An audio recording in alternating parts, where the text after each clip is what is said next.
Olá, meus amigos, que bom ter vocês aqui novamente. Estamos com mais um episódio do Creedcast no ar e eu quero que você agora aproveite esses minutos iniciais e convide aí um amigo, um familiar, alguém para participar aqui conosco. Então, pegue o link aí, compartilhe no seu grupo de WhatsApp, aqueles amigos que você tanto conversa, aquele grupo da família que fala tanta coisa. Então, aproveita e manda esse link, porque eu tenho certeza que você vai ser muito edificado. A gente vai conversar e vai falar um pouquinho sobre um assunto bem interessante também e que causa, às vezes, muita polêmica. Mas a gente agora quer apenas explanar e passar por cima desse assunto. Mas eu quero que você aproveite e compartilhe com alguém. Será muito importante. Esse conteúdo, tenho certeza que será relevante para a sua vida, e se é relevante para a sua vida, certamente isso pode agregar também na vida de outros. E hoje nós temos aqui o nosso amigo que já esteve presente aqui na mesa algumas vezes, o nosso querido pastor Adriano. Seja muito bem-vindo, viu, pastor? Muito bom ter você aqui com a gente.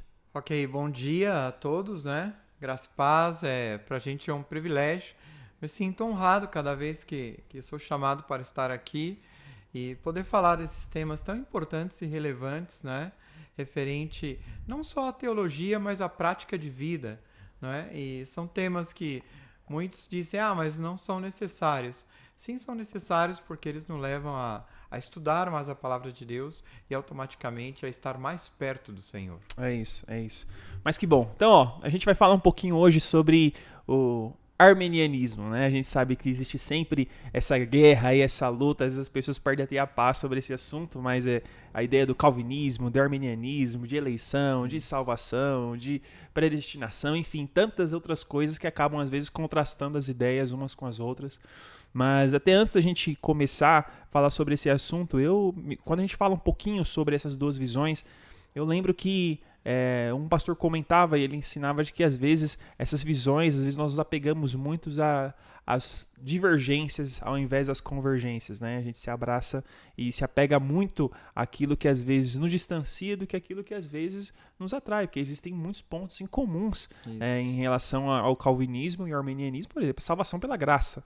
Ambos creem, né, que a salvação é exclusivamente pela graça. Então, existem pontos que convergem, né? E esse pastor, ele fala que essas visões, esses pensamentos são como os trilhos do trem. Eles talvez nunca vão se encontrar, mas eles sempre vão nos levar à mesma direção. Então, a gente tem que pensar. A gente às vezes diverge das ideias, mas o importante é a gente entender que se nós temos convicção de que esses pensamentos estão baseados na palavra de Deus, né? Porque tanto uma visão quanto outra, elas são pautadas na palavra, são percepções e convicções em relação a um determinado texto, a uma determinada passagem, que às vezes diverge as ideias, mas elas têm que sempre nos fazer querer conhecer o Senhor, querer fazer com que a gente experimente ainda mais de uma revelação profunda de Jesus. Mas para a gente conhecer um pouquinho sobre isso, pastor, explica para a gente, antes de nós pincelarmos, né, alguns pontos importantes, mas qual é a ideia central assim do arminianismo, né? Como é que surgiu? Quem foi talvez aí o precursor dessa ideia do arminianismo aí? Fala só um pouquinho mais próximo aqui do microfone pra gente conseguir te ouvir bem, senão o pessoal já manda mensagem pra gente. Isso, vamos lá, né? Bom, arminianismo, né? Palavrinha comprida, né? Ele surgiu em 1606 por Jacó Arminio, né? Na Holanda, era um holandês e teólogo, né? Escritor. E nós sabemos que depois da Reforma Protestante, 1506, a igreja começou a se estabelecer, né? Já estava a igreja católica, mas conhecemos a questão da reforma, e a igreja tinha necessidade de trabalhar a sua fé e conduta, né? O seu, podemos chamar assim, o seu regulamento doutrinário, né? A sua doutrina. O que vamos crer, que lado vamos pender, porque aí se desligou da igreja católica, né? Então precisava ter uma ideia clara, formada, mas na mesma época que está aí surgindo essa questão do arminianismo, sabemos que surge também, o mais conhecido, são vários, mas entre eles John Wesley, também o calvinismo. Então, aí começou, como você falou, era um trem, são duas vias, né? Os dois caminhavam na mesma direção, mas começou a surgir aí. É interessante que nenhum dos dois eram inimigos, né? Nem Jacó, Armínio, nem John Wesley, né? Ao contrário, né? Tanto que tem uma história que contam, né? que dizem que uma vez perguntaram para Armínio, né, o que ele achava de Wesley, né, o que ele pensava sobre Wesley, e diz que Armínio falou: Wesley para mim é o homem mais santo que eu já conheci, não é? Que legal, E foram, né, para Jacó e perguntaram ao contrário, né? O que você acha? Ou já troquei aqui, né? Perguntaram para o outro, o que você acha? Ele falou, não, perguntaram ao contrário para Wesley, né? Sobre Jacó sim. agora. O que você acha de Armínio? Ele falou, não, você acha que ele vai para o céu? Ele falou, não. Eu acho que... A pergunta é, você acha que você vai encontrar ele no céu? Ele falou, não vou encontrar. Wesley disse, Jacó, Armínio no céu, não. Porque ele vai estar tão perto de Deus que eu não vou conseguir relacionar-me com ele. Então não havia essa briga entre eles, não havia essa disputa que nós vemos hoje, infelizmente, na internet. Muita gente até se odiando, né? Irmãos, né? Em Irmãos, Cristo se odiando, verdade. Isso, e trocando ali palavras duras, porque afinal de contas, não quero me estender nessa parte, mas é tipo falar sobre o falar em línguas, né? O assembleiano crê firmemente, isso universalmente praticamente, que se você é batizado com o Espírito Santo, uma das evidências é falar em línguas. Não mudando o tema aqui. O batista, o presbiteriano e outros, né, não crê nisso como evidência. São sensacionistas, né? Exato. Então, mas isso é uma coisa que chegando lá no céu, isso não divide, isso não envolve salvação. E por mais que o tema aqui que nós vamos falar fala diretamente sobre a soteriologia, mas isso não envolve perda. Talvez vamos chegar lá e vamos descobrir que um estava errado, o outro estava certo, mas enfim, ambos estaremos lá. Porque parece que quando a gente pega, por exemplo, John Wesley, né, Jacobs Arminius, e quando você para avaliar, eles entre si não eram inimigos, né? Parece que os discípulos se tornaram inimigos entre eles, né? Abraçaram aí talvez a ideia e o pensamento e passaram até mesmo a se odiar, né? Eu já vi tantos debates na internet assim, hoje em dia são poucos os debates onde se aprende, de fato, porque às vezes parece que as pessoas querem apenas passar a ideia por cima da outra e convencer de que isso aqui é a verdade absoluta e pronto, e acabou, né? E isso acho que às vezes até atrapalha a compreensão. Né? Mas é o que você falou, são os discípulos e são pessoas muitas vezes imaturas. Né? Se você pegar um cara, não aqui fazendo promoção para eles, como Hernandes Dias Lopes, como Nicodemos, são os caras mais maduros, né? E eles falam, não, a gente não se mete nessa briga, porque nós temos plena consciência que ambos somos irmãos em Cristo. Exatamente. E assim, é importante a gente saber que, por mais que as ideias possam divergir, o outro ele não é alienado de crer no que crê. Ele tem pauta para isso também, né? Uma pessoa, por exemplo, calvinista, ela não pode dizer que um arminianista ele é alienado, né? Porque o arminianista ele tem as pautas que são bíblicas que faz com que ele venha se basear dentro daquilo que ele crê. Isso. Assim também como o calvinista, ele não é alienado porque ele também tem as pautas, né? Como eu falei, é tudo uma questão de percepção e de compreensão sobre um texto, sobre um assunto e tudo mais, desde que não contrarie os princípios básicos, né, e fundamentais da palavra de Deus, né? Como eu falei, por exemplo, da salvação. A salvação é pela graça. A Bíblia é clara sobre isso. Não é por obras, não é por caridade, não é por aquilo que eu faço, eu deixo de fazer, não. É exclusivamente pela graça. Né? Isso aí, Efésios 2:8. Exatamente. Né? E quando a gente para avaliar, né, ambos creem, por exemplo, aquele que de coração crê e de boca confessar que Cristo é o Senhor, este é salvo. Então, assim, existem questões que não vão divergir, mas existem pontos que são naturais, às vezes uma compreensão um pouco diferente sobre um determinado assunto que vai trazer um distanciamento de pensamento, mas não de senso de comunidade e de irmandade, né? Mas, então, assim, a gente tem que sempre saber balancear e pensar sobre isso.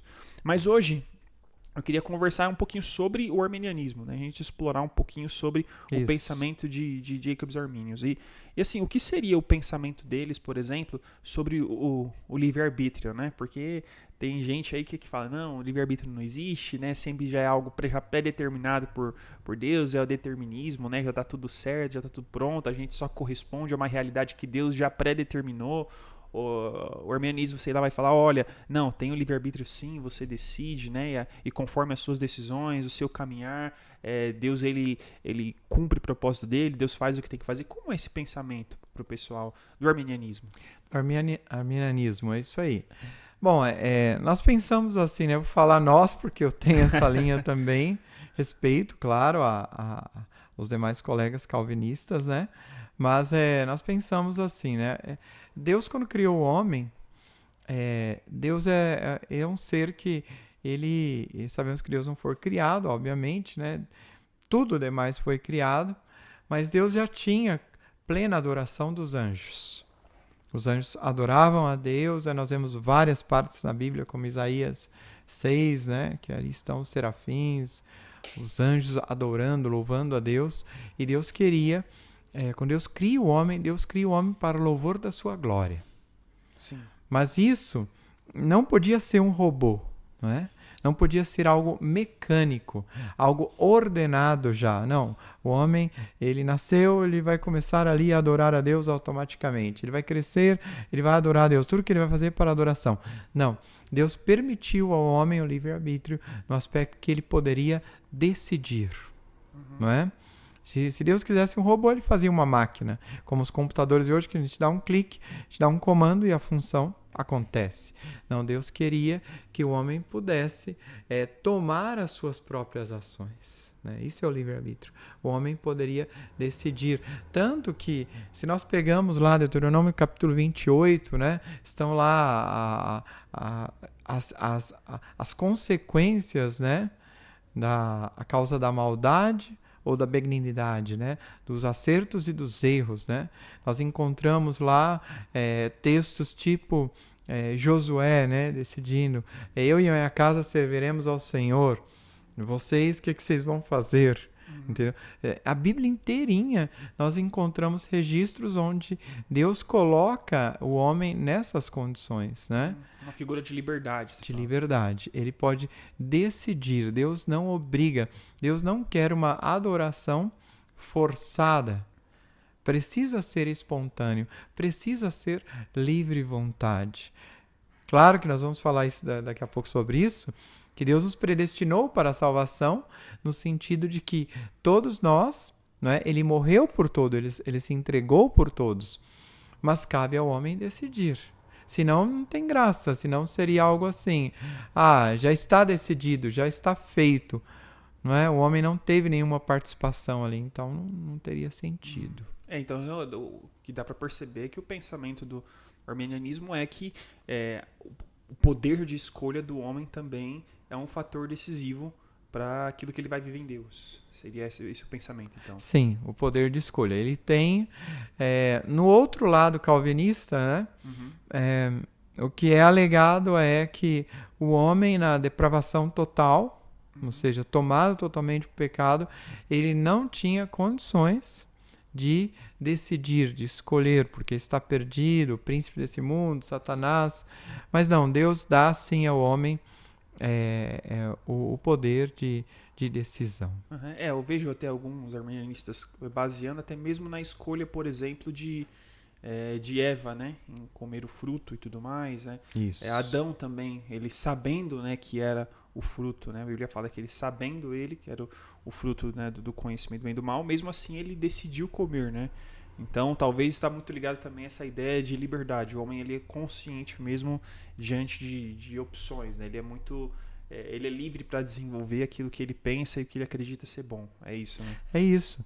Inclusive, de vez em quando meus filhos antigamente me perguntavam, pai, mas por que Deus permitiu o pecado? Por que Deus permitiu a árvore do conhecimento entre o bem e o mal? A minha alegação é exatamente essa. Deus permitiu para que o homem fizesse de livre vontade. Infelizmente, né, as coisas não foram como Deus queria. O homem pendeu para o pecado. Pendeu para o pecado, né? Pecar significa errar o alvo. Eu gosto sempre de mencionar isso. Ele errou o alvo, se equivocou. Mas nós vemos a graça de Deus redentora que lhe dá uma oportunidade, né? E hoje todos nós temos essa oportunidade de voltarmos a Deus. Então, assim, tem até uma parte aqui, né, que a gente estava conversando, tá dando uma olhadinha, que falam que os reformadores reconhecem que o homem foi dotado de uma livre vontade, né? E ainda mais concordam com a tese de Lutero, que é defendida em sua obra, que é a escravidão da vontade. né? A escravidão da sua vontade e de que o homem não está livre da escravidão de Satanás. Então, quando você para avaliar esses cenários, né, de liberdade, de determinismo, talvez, né, é um assunto muito, muito realmente amplo, né? Como a gente discorreu, agora existem pautas que é possível sim a gente defender a ideia da liberdade do homem, de escolha, de estar diante de Deus, de querer recusar a Deus, né, de resistir à graça, de resistir ao favor da cruz. Então, assim, são assuntos bem, bem complexos, mas existem pautas, né, para que as pessoas consigam querer desenvolver esse pensamento, né. Mas, assim, quando a gente para falar sobre essa liberdade, por exemplo, que a gente estava mencionando aqui sobre a livre escolha, e daí a gente para falar um pouquinho também sobre a eleição condicional, né. Arminius, ele ensinava que a eleição estava baseada no pré-conhecimento de Deus, né. Isso. Então, por Deus pré-conhecer, ele já atrelava isso ao homem e isso era desenvolvido, né. Como que é esse pensamento, assim, de uma forma mais talvez simplificada? Tem gente que às vezes é leigo e não sabe sobre essa questão do arminianismo, do calvinismo, mas o que seria então isso, né? Esse pensamento? Tá, nós estamos falando aqui da eleição condicional, Isso. né? Da eleição incondicional. Deus, quando nos criou, ele nos criou para boas obras, né? Para que andéssemos, ou seja, quando Deus criou o homem, colocou o homem no jardim do Éden, né? E proporcionou tudo ali, né? Incluindo a sua ajuda idônea. E Deus o colocou numa posição no qual ele já estava ali estabelecido, podemos dizer assim. Ao momento que o homem falha, né, Deus tinha esse pré-conhecimento. Deus sabia que isso poderia acontecer. Entendi. Não é? Então, dentro desse pré-conhecimento de Deus, de saber que o homem poderia sim falhar, Deus prepara então, não é, o plano da redenção, não é? Se nós pegamos, por exemplo, Gênesis 3,15, lá já está, né, a primeira profecia messiânica, né?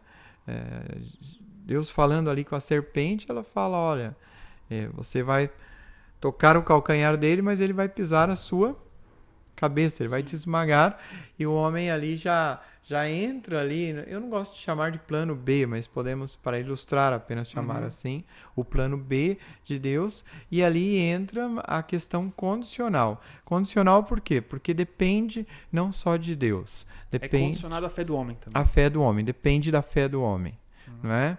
Porque voltamos ao início, né, do livre-arbítrio. Se fosse para o homem ser convencido no sentido, porque o calvinismo fala que, não é um debate, mas só para dar a entender, o calvinismo fala que o homem ele precisa passar por um processo de regeneração primeiro, onde Deus trabalha no coração dele, e depois daquilo ele está apto, né, para ter fé, para aceitar. Mas aí então não teria sentido, porque aí é incondicional. Ou seja, para eles é assim, independente se o homem queira ou não, se Deus o escolheu, em algum momento o Espírito Santo vai trabalhar nele e ele vai aceitar. Não, o homem está perdido no seu pecado, né? O que Deus faz é trazer a ele a mensagem. É a porta, Deus abre a porta, Deus fala, olha, o caminho é esse. Mas depende de você entrar por ele ou não. É uma atitude de corresponder a essa oportunidade, pode-se dizer assim. Exatamente, corresponder. Eu costumo ilustrar, nós vamos falar nisso, eu creio que no último ponto aqui, né? Sobre a perda ou não. Mas eu costumo dizer que é como um barco, né? Jesus é o capitão. Todos os que estão no barco estão salvos da tempestade. Se você decidir, não, eu não quero estar no barco, não é? Aquela velha história do cara que está na ilha, está ali abandonado, o navio naufragou, o pessoal fala, né? Passou um helicóptero, passou um avião, passou uma lancha, e ele falou, não, estou esperando que Deus vai me salvar. Ele vai seguir esperando, Deus está falando, vem. Certo. Né? Então, o condicional é nesse aspecto, depende da fé. A Bíblia fala, inclusive, né, em Romanos, sobre a fé, né? Fala muito sobre a fé e fala que sem fé é impossível agradar a Deus. Por um outro lado, a salvação não é por obras, mas também fala que a fé sem obras é morta. Então, sim, Deus joga um pouquinho a bolinha para o homem. A questão que se debate, eu respeito, né? É que o calvinismo disse, mas como que o homem pode tomar uma decisão tão séria como essa na sua situação de depravação total? Uhum. Então, e é até entendível, né? Porque nós somos tão pecaminosos, né? Tão pecadores, que a gente fala, não estamos em condições. Mas eu li um outro teólogo dizendo que, em outras palavras, o homem não está totalmente perdido. Deus ainda deixou ali se podemos expressar assim, um pouquinho de consciência para ele. Resquício de sanidade. Né? Isso, bem falado, pastor Vini, isso aí. Um resquício de sanidade para que ele tenha essa capacidade, seja habilitado para tomar uma decisão de aceitar ou recusar, enfim, a obra redentora e vários outros assuntos. Né? Como você mencionou, é bem complexo quando a gente para avaliar esses cenários, né? Porque o homem, sei lá, ele pode conseguir encontrar essa sanidade dentro de si e perceber a falta e a necessidade de Deus, né? E corresponder a isso, né? Como mesmo você mencionou sobre o calvinismo, que aborda a ideia de que quem está perdido, não se encontra, não sabe onde está. Então ele precisa de o quê? De um resgatador. Ele precisa de alguém que intervenha na situação dele, porque ele por si só é incapaz de se achar, de ser encontrado, né? Então é bem amplo, né, quando a gente para pensar sobre esse assunto, mas é uma realidade também. Eu acredito que grande parte não sei se é uma ilusão minha, mas para mim parece que grande parte da igreja brasileira ela foi construída até dentro de um pensamento semelhante ao de Arminius, né? Sim. Eu acho que as igrejas durante muitos anos elas passaram a viver essa ideia, e até da ideia de corresponder, né, ao que Deus tem, ao que a gente vai fazer e tudo mais, é onde dá a ideia de que alinha um pouco, né, como falou um pouquinho sobre essa eleição condicional, sobre esse livre-arbítrio, né, dessa decisão por si só. Então tudo acaba meio que se amarrando no meio dessas histórias, e no meio dessa conversa a gente começa a avaliar e pensar um pouquinho sobre isso, né? Então aqui, por exemplo, em outras palavras, é um ato de fé por parte do homem, é a condição de ser eleito à vida eterna. Ou seja, para o homem ser eleito, né, para ele ser alicerçado à vida eterna, ele precisa corresponder com uma atitude de fé. Isso, exatamente, né? E aí fica para o homem. Entendi. E Deus criou o homem sua imagem e semelhança. Isso se perdeu, boa parte, obviamente, nós sabemos, no erro, no pecado. Só que o homem tem essa palhinha ainda de... eu ensinava até aqui no curso, né?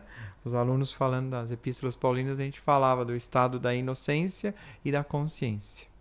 O homem foi criado, antes de pecar, estava no estado da inocência.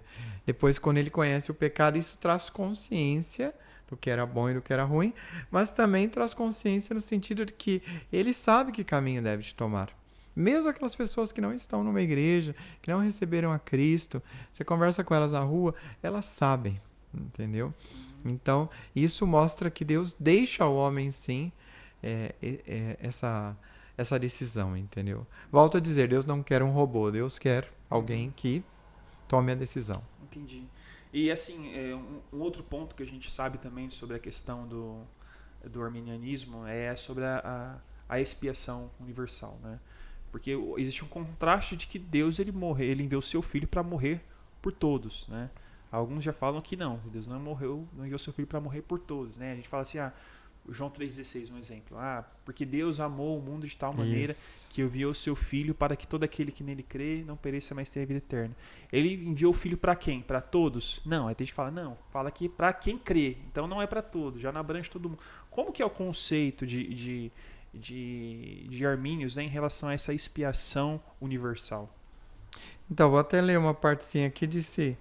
Conquanto a convicção posterior de Arminius fala que Deus ama todos. Para nós, o amor, ele não seria uma coisa assim, né? Como que eu me explico? Não precisa nem ler, é muito claro. Como que Deus ia falar esse sim, esse não, esse sim, esse não? Não é? Disse, o texto que você falou é muito claro. Disse que ele amou, não é? Mas eu gosto muito de 2 de Pedro, capítulo 3, eu creio que no verso 8 e 9, disse que alguns estavam zombando, né? Do povo de Deus ali. E disse que Pedro escreve que o Senhor não retarda a sua promessa, como alguns a têm por tardança, mas é fiel para com todos, não querendo que ninguém se perda, mas que todos procedam ao arrependimento. Olha só, Deus não retarda a sua promessa, aquela história, né? Deus não tarda e nem falha. Ele faz no seu tempo, mas ele é fiel para com todos, né? E o que ele quer? Em outras palavras, ele quer, Jesus não voltou ainda. A segunda vinda de Cristo, o arrebatamento não aconteceu ainda, por quê? Porque ele está aguardando, aí voltamos ao mesmo, a decisão do homem. Entendi. Então a visão nossa é essa, a expiação, ela foi universal, ela foi completa. Todo ser humano tem acesso à salvação. Acho que seria muito injusto dizer que ele predestinou, que ele elegeu. É quase como falar, Deus tem então seus escolhidos. Lembrar a história de José, né? Então, entre os 12 irmãos, José era o queridinho. Não, Deus não trabalha dessa maneira. O homem, sim, muitas vezes. Entendi. Então, então significa que a morte de Cristo é a base para salvar todos. Todos. Entendi. Todos. Mas a morte, né, a expiação, a redenção, ela chegou a todos. E nós vemos o exemplo do ladrão na cruz, né? Entendi. Ele não... Um cara que não se batizou, não congregou, ele não fez nada por merecer. Nós vemos também que não é por obras. Mas nós vamos dizer o que? Não, é que ele estava escolhido. Não, ele teve uma ação ali de reconhecer, de receber, né? João 1,12 diz que veio para os seus, mas os seus não o receberam, mas todos aqueles que o receberem serão feitos filhos de Deus. O texto é tão claro, todos aqueles que o receberem, que o aceitarem, que se decidirem por ele. Então, ele já morreu por todos, mas cabe a nós dar o passo. Entendi. Então seria algo disponível para todos, né? É algo que assim, está ao alcance de todos, baseado e atrelado com a sua correspondência de fé, né? Então esse talvez seria o pensamento. Então o sangue de Jesus está disponível e pronto para atingir e abraçar todos, né? Isso. Eu li um pouco sobre isso, tem um fator interessante, não debatendo, não pondo fogo na conversa, né? Mas que o calvinista disse assim, né? Não, mas a morte de Cristo é algo tão precioso que ela não poderia ser desprezada. Ela não poderia ser rejeitada. Então, Deus sabendo que que o Adriano não ia aceitar, então ele não morreu pelo Adriano. Porque, Deus não tomaria um desaforo desse. Entendeu? Então, mas não tem sentido.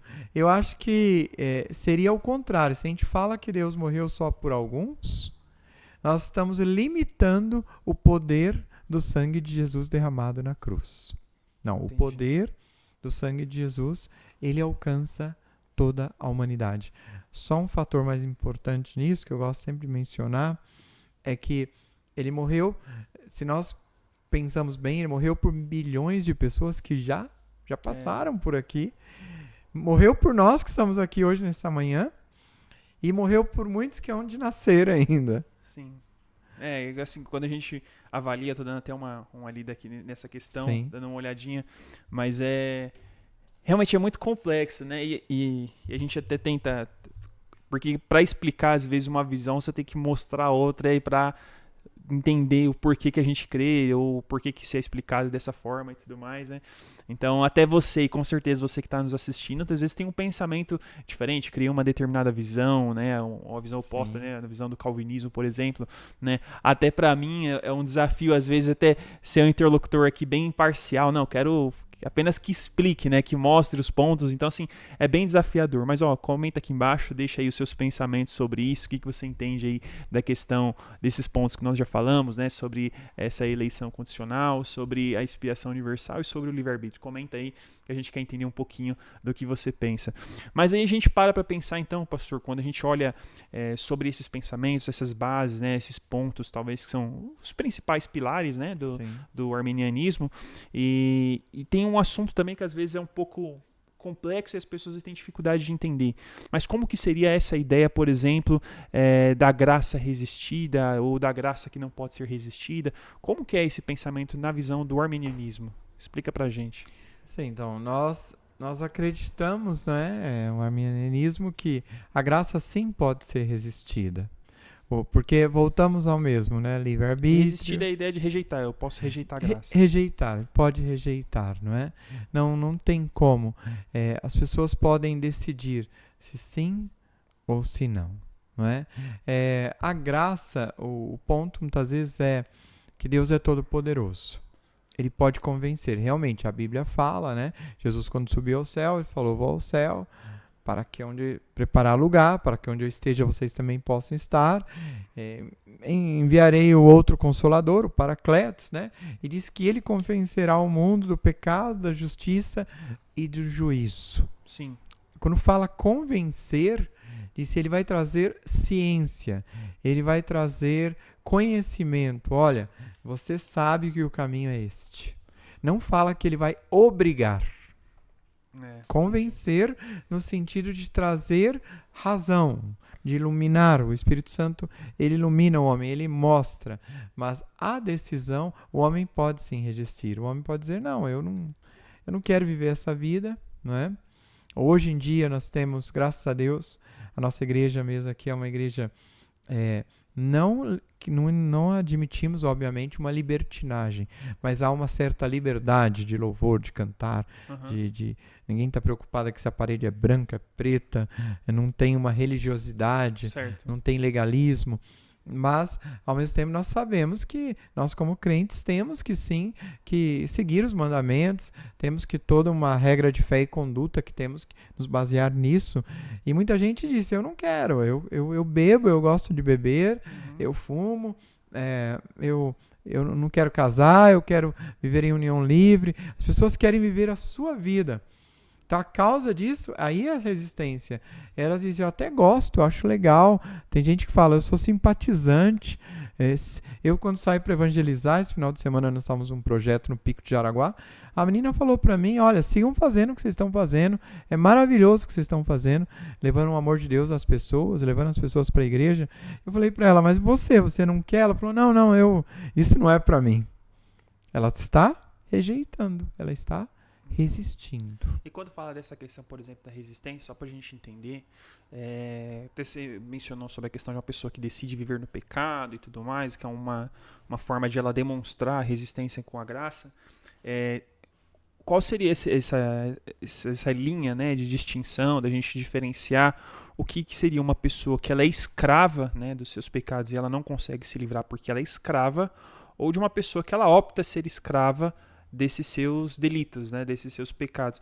Como que a gente consegue basear essas questões, só para eu entender um pouquinho, para a gente conseguir explicar sobre o arminianismo? Então, a ideia de que o arminianismo, ele, em sua consciência, mesmo entendendo que a graça é algo redentor, salvador, ele decide mesmo assim permanecer no seu pecado, sabendo que ele pode ser condenado. Como que seria esse pensamento, só para a gente conseguir esboçar certinho para o pessoal?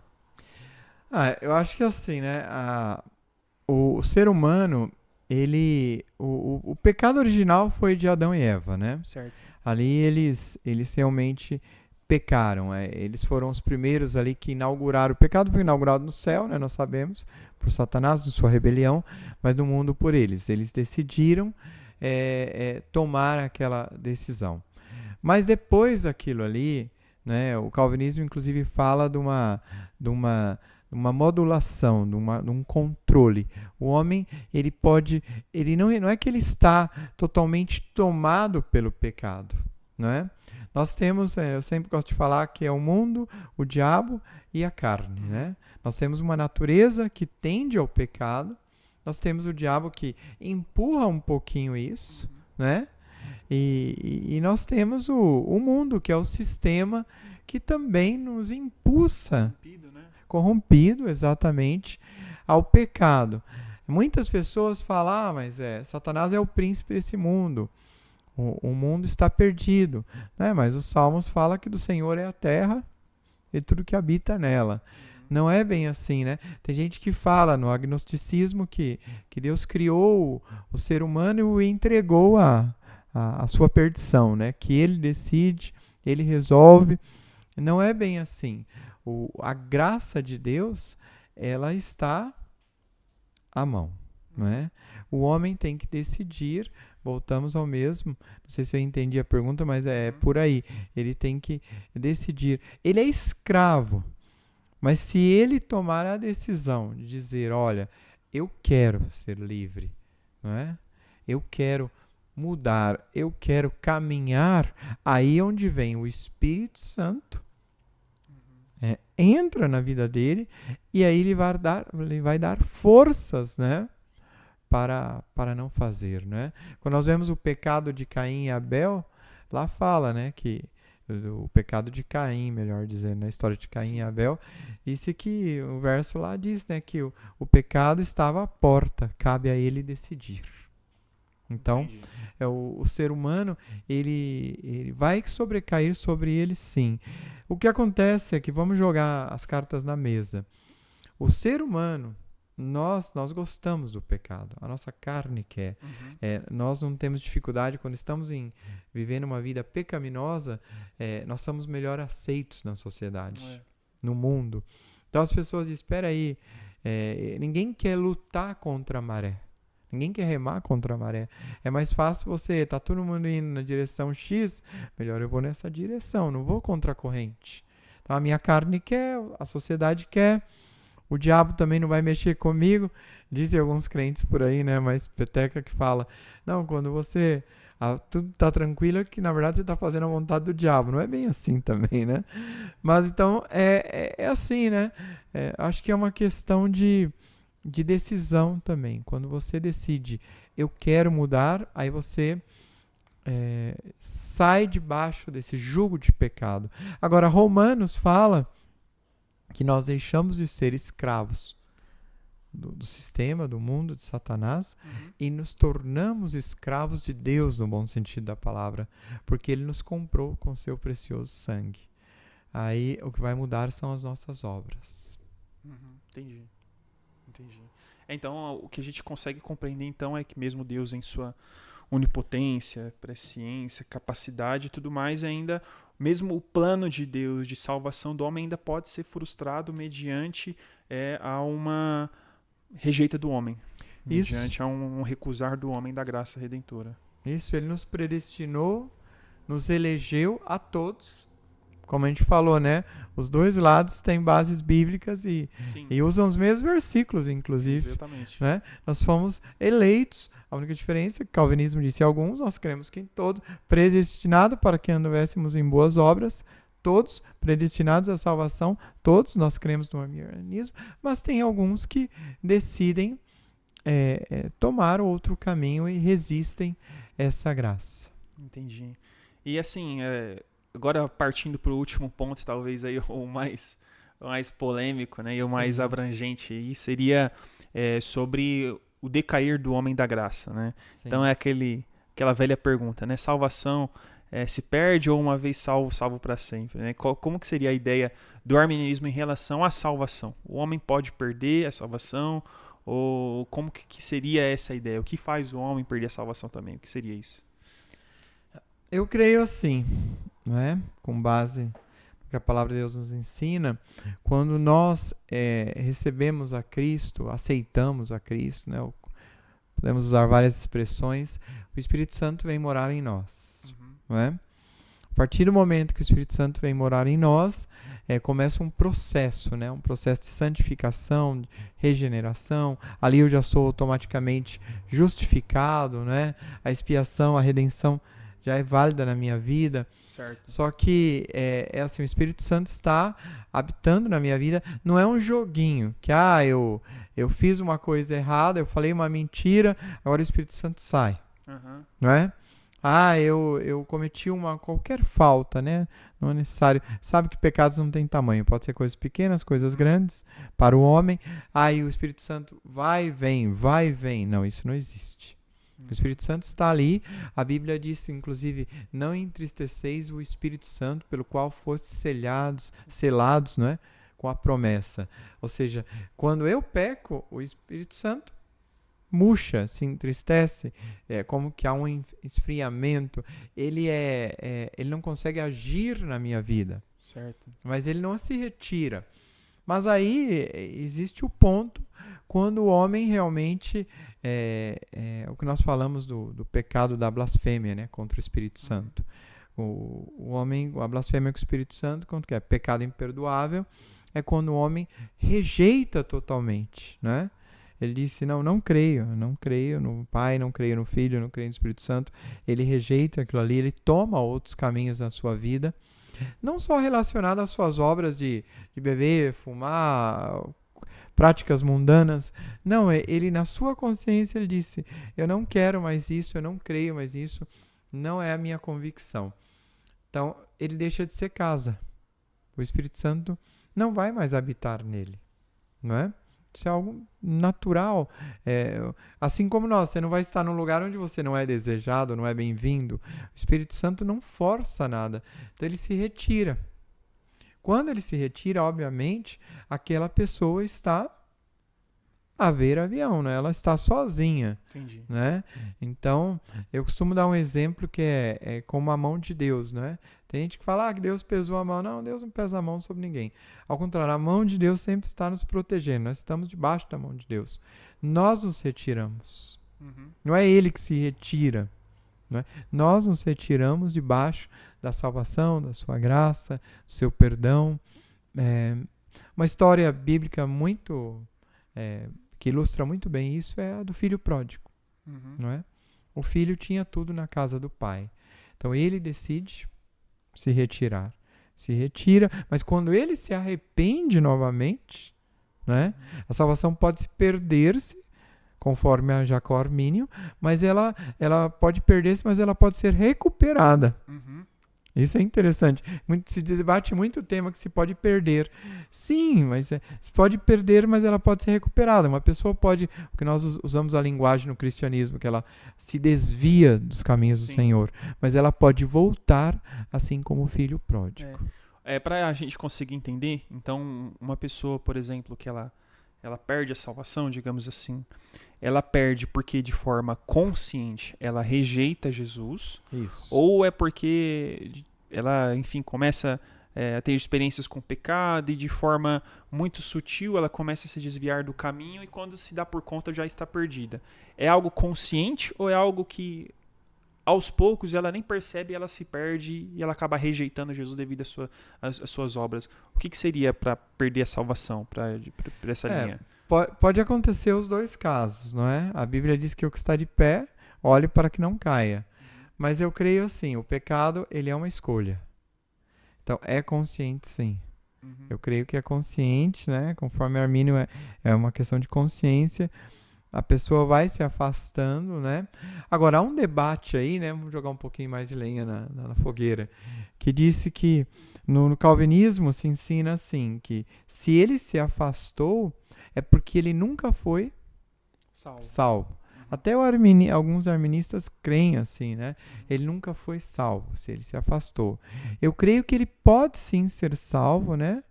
Ele pode, né? Lá em Hebreus disse uma vez, né? Tendo experimentado a graça. E ele pode se afastar, porque é uma decisão, né? Assim, eu creio que nos dois lados, eu creio que tem pessoas que teve uma experiência muito superficial, então ele não foi salvo ainda. É tipo Jó, sabe? Quando ele estava ali, depois que Deus permite toda aquela situação na vida dele, ele fala lá no final, antes eu te conhecia de ouvir falar, mas agora os meus olhos te veem. Ou seja, Jó falou, não, agora eu tive uma experiência contigo, agora eu provei da tua graça 100%, da tua misericórdia, eu te conheci, eu passei por situações de sofrimento, e é isso, é consciente. Certo. É assim, agora, um pouco polêmico, o que seria, você acredita que, então, Judas, ele era salvo e perdeu a salvação, ou ele nunca foi salvo? O que você entende, por exemplo, da vida de Judas? Aí é difícil julgar porque nós não conhecemos muito de perto, né? A Bíblia dá poucos indícios. É assim, pelos indícios que a Bíblia nos dá, histórias do tipo, quando a mulher quebra o frasco de perfume, derrama ali sobre Jesus, Ele já né? acusa, né? Ele Que já aponta, acusa, ele era um cara muito materialista, dá a entender que era um cara muito carnal. Uhum. Então eu creio que, por mais que nós tenhamos muitos crentes assim dentro das igrejas, eu creio que Judas não era salvo, não. Pode... Ele só era um seguidor de Jesus, mas um simpatizante de Jesus, mas Isso. talvez não fosse salvo. Isso é algo, né? Deixando algo mais prático aqui pra galera agora. Tome muito cuidado com isso. Nós estamos chegando aí em 2026 a 70 milhões de habitantes, de crentes no Brasil, cristãos.